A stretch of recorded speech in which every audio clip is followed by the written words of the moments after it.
Hi, my name is Jeff Goode. I'm a playwright and screenwriter. I think the value of a program, especially one like what's here at Hollins, is being able to have an intensely focused chance to work on your writing is an incredible opportunity. To have the guests that are brought in and to meet professionals in this setting one-on-one is something that I wish I'd had more of when I was a student.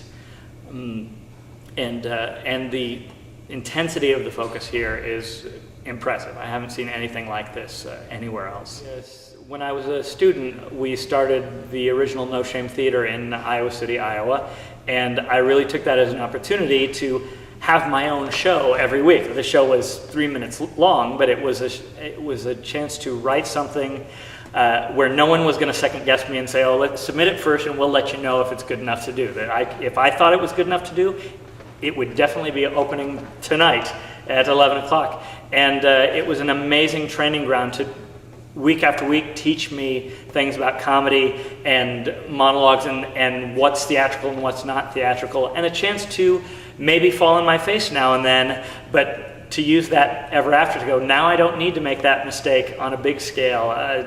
Just really everything I know about writing, I learned at No Shame, and that's still true. Every time I go, I learn something new, and I teach myself something new.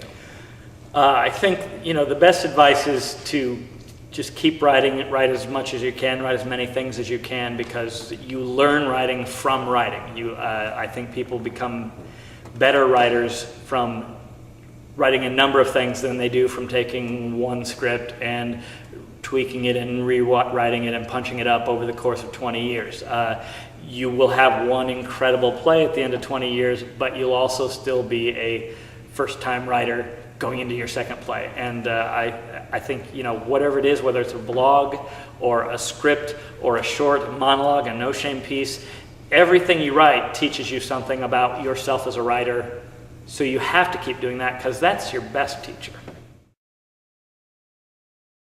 Well, I should hope so. I mean, I think everyone that I know who is successful, that's what they've done, because you work with your friends as you go on in life, because they know, it's not that it's just because that's who they're familiar with. They know where you're going to mess up, and they know what your strengths are, and they know how to make better use of you.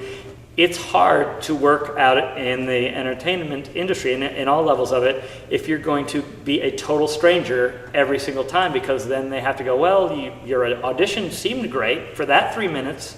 You weren't crazy, but we don't have any guarantees that you're not going to pull a gun and start shooting at the second rehearsal.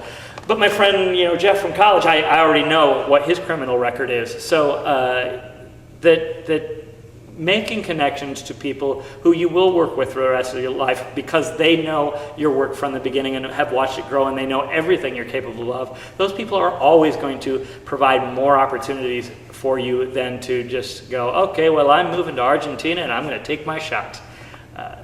So yeah, I think, I don't know if most playwrights are going to do that, but most playwrights probably should, because the people that I know who decided to just go it on their own because they're talented enough and I'm just going to head to New York and be by myself, I don't know any of them who are still working.